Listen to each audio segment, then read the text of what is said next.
Hello नमस्कार। Target principal and vice principal YouTube channel पर आपका स्वागत है।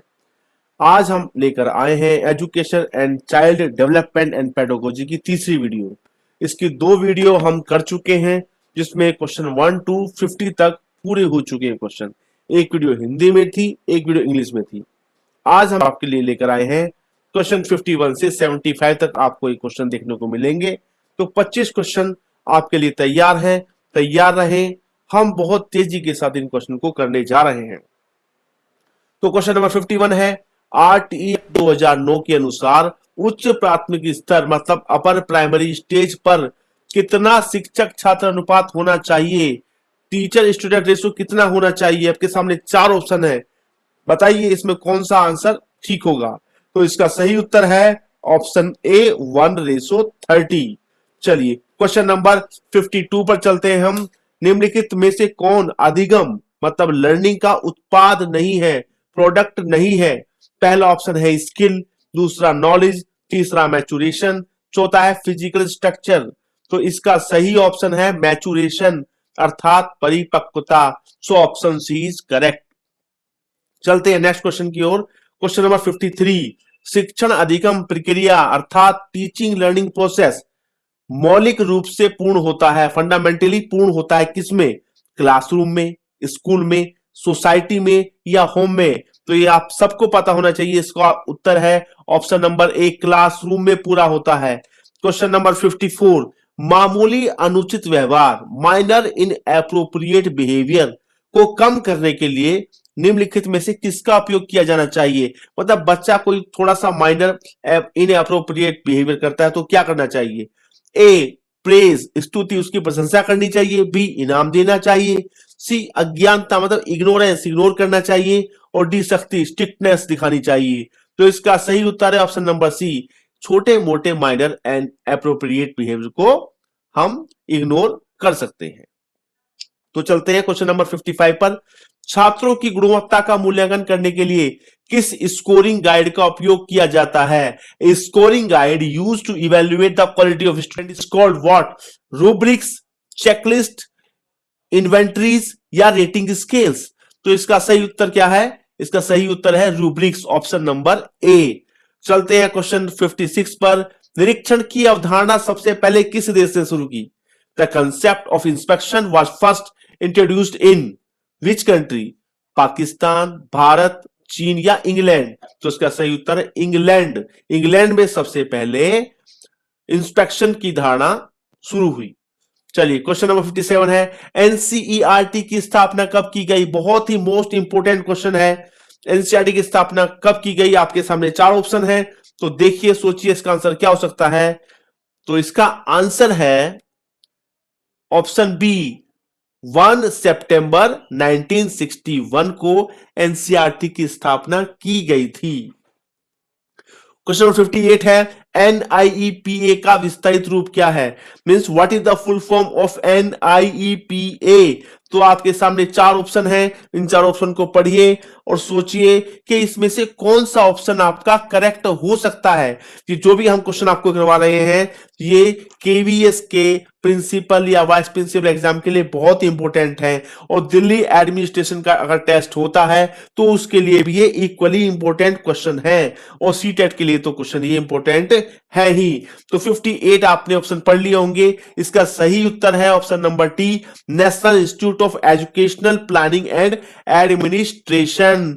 चलते हैं क्वेश्चन 59 पर। राष्ट्रीय शिक्षा नीति 1986 में प्राथमिक स्तर की शिक्षा के विकास तथा प्रारंभिक शिक्षा क्रियान्वयन के लिए किस संस्था की स्थापना की गई थी? आपके सामने चार ऑप्शन है, एनआईईपीए, डाइट, एनसीटी या आईएएससी। किस संस्था की स्थापना की गई थी बताइए? तो इसका उत्तर है ऑप्शन नंबर बी, डाइट की स्थापना की गई थी। तो चलते हैं अपने अगले क्वेश्चन पर। क्वेश्चन है, भारतीय विद्यालय संदर्भों में एक पाठ्य पुस्तक मतलब टेक्स्ट बुक नहीं होनी चाहिए, कैसी नहीं होनी चाहिए? ऑप्शन ए, आकर्षक नहीं होनी चाहिए। परीक्षा का अकेला आधार नहीं होनी चाहिए, या कम में मूल्य की नहीं होनी चाहिए, या स्थानीय भाषा में नहीं होनी चाहिए।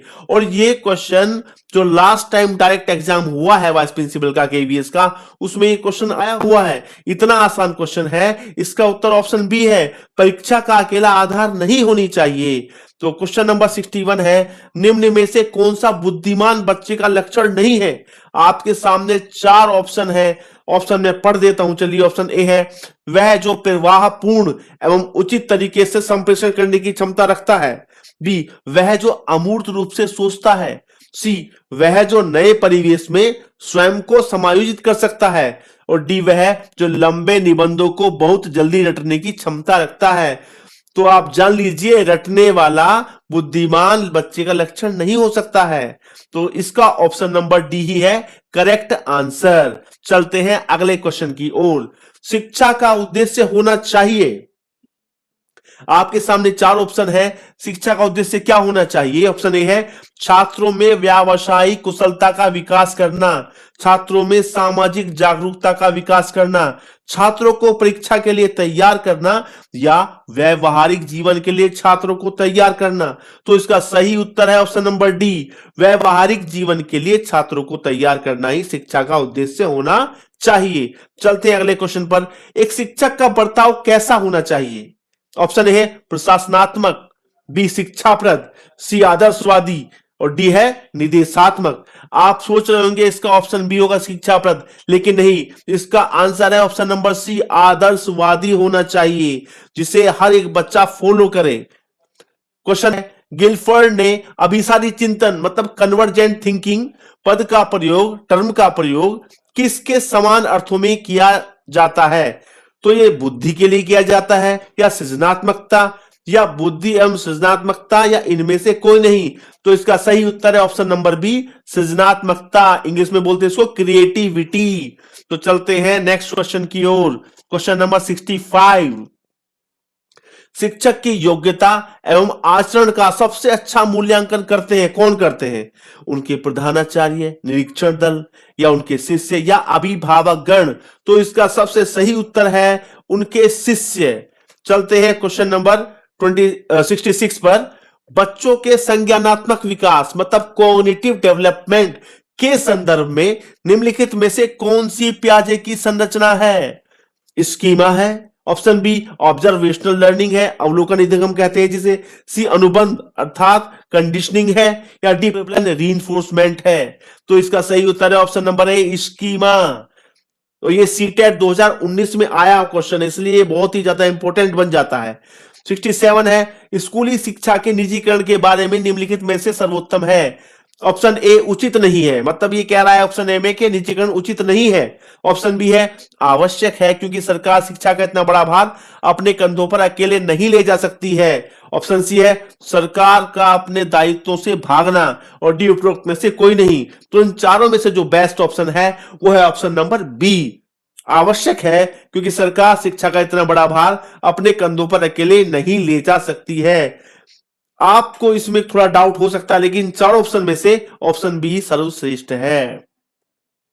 और क्वेश्चन नंबर 68, किसी छात्र में असामाजिक गुण दिखता है तो आप प्रधानाचार्य या उप प्रधानाचार्य के नाते सोचते हैं कि यह क्या है? ए शिक्षकों के अकुशल व्यवहार के कारण है ऐसा, बी माता पिता के दुर्व्यवहार के कारण ऐसा है, या असामाजिक गुणों के कारण है, या दूषित सामाजिक परिवेश के कारण है। तो इसका सही उत्तर है ऑप्शन नंबर डी, ऐसा दूषित सामाजिक परिवेश के कारण है। तो अगला क्वेश्चन 69, आप किसी स्कूल में प्रधानाचार्य अथवा उप प्रधानाचार्य हैं, तब आपकी नजर में कौन सबसे ज्यादा अच्छा अध्यापक होगा? ए जो ब्लैक बोर्ड का अच्छा प्रयोग करता होगा, बी जो सुस्पष्ट बोलता हो, सी जो अपनी कक्षा में शोर नहीं मचने देता हो, या डी जो विषय वस्तु के मुश्किल पक्षों को भी आसान करके समझाता हो।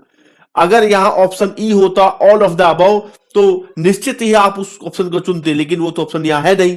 तो इसका सही उत्तर है ऑप्शन नंबर डी, जो विषय वस्तु के मुश्किल पक्षों को भी आसान करके समझाता हो। चलते हैं अगले क्वेश्चन की ओर।